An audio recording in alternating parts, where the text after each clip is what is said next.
Kalau dua ini kompak sinergi habaib dengan kiai, umat jadi kuat, betul atau tidak? Jangan kayak zaman sekarang, mohon maaf saudara.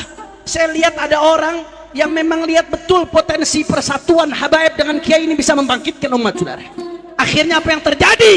Sekarang di mana-mana ada oknum-oknum yang dengan niat jahat, saya yakin saudara, membenturkan antara habaib dengan kiai saudara. Habaib dengan kiai dibentur-benturkan. Habaib cucu Nabi, dzurriyyah Nabi dengan kiai pewaris Nabi dibentur-benturkan, seolah-olah saingan, seolah-olah saling sikut, padahal yang ini dzurriyyah Nabi, yang ini pewaris Nabi.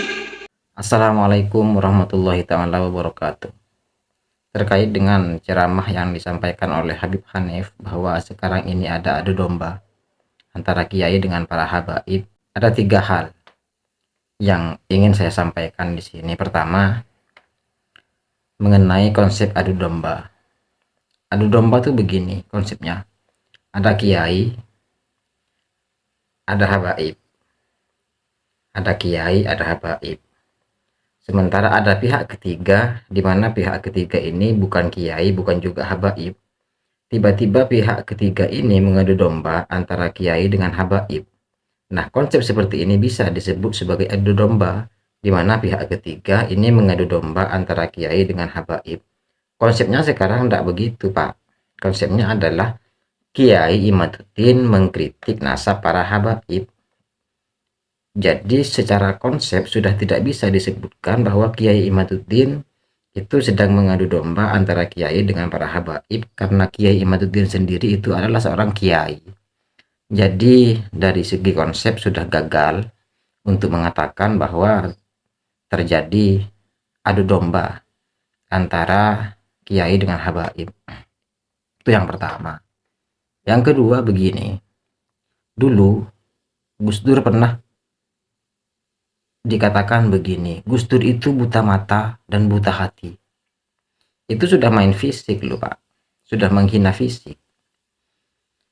Pertanyaannya adalah, ada tidak pada saat itu yang mengatakan bahwa habaib sedang mencaci para kiai, bahwa terjadi adu domba antara habaib dengan kiai? Tidak ada. Tidak ada. Kalau habaib mengkritik kiai, kenapa kemudian tidak ada yang menarasikan bahwa ada adu domba antara habaib dengan para kiai? Sementara kalau kiai mengkritik para habaib, narasi yang dimunculkan di media sosial adalah ada adu domba antara kiai dengan para habaib. Ini kan sebenarnya standar ganda yang dilakukan oleh Pak Hanif, oleh Habib Hanif. Itu yang kedua. Yang ketiga begini, ketika Habib Hanif mengatakan bahwa terjadi adu domba antara kiai dengan para habaib, seakan-akan Habib Hanif ingin menarasikan di satu sisi bahwa antara para habaib dengan para kiai ini harus bersatu. Sekarang misalkan antara kiai dengan para habaib ini bersatu, kira-kira yang diuntungkan dari bersatunya habaib dengan para kiai itu siapa?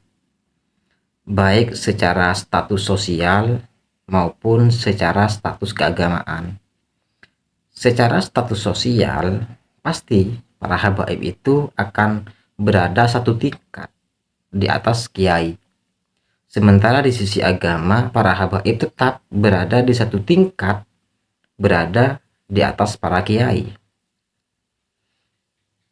Jadi sebenarnya masyarakat harus sadar bahwa di balik ajakan bersatunya kiai dan para habaib, di balik itu ada hal, ada maksud, ada tujuan yang hendak dicapai, yaitu supaya strata para habaib itu dibela oleh para kiai. Status sosial para habaib dibela mati-matian oleh para kiai. Inilah alasan kenapa ketika ada oknum habib itu dikritik oleh masyarakat, para kiai bersatu untuk kemudian memaksa para pengkritiknya untuk minta maaf. Tetapi kita tidak pernah menemukan sebuah kasus di mana ada kiai yang dikritik oleh masyarakat, lalu para habaib itu bersatu untuk kemudian mendatangi atau memaksa para pengkritik kiai untuk kemudian meminta maaf kepada kiai. Jadi saya menangkap adanya maksud terselubung dari ajakan Habib Hanif dalam mempersatukan antara kiai dengan para habaib. Maksud yang terselubung di sini adalah supaya strata sosial dari para habaib itu justru dibantu dan didukung oleh para kiai. Karena tidak mungkin para habaib itu lebih memuliakan para kiai, tidak mungkin secara sosial. Yang mungkin secara sosial itu adalah habaib berada satu tingkat di atas para kiai. Inilah yang sekarang terjadi di masyarakat.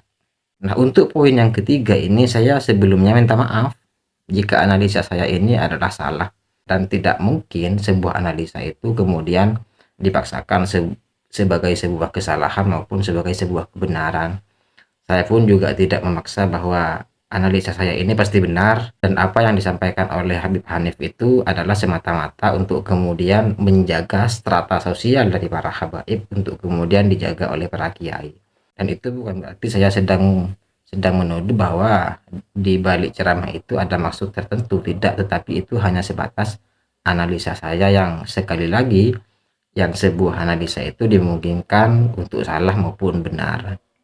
Sekian dari saya. Assalamualaikum warahmatullahi taala wabarakatuh.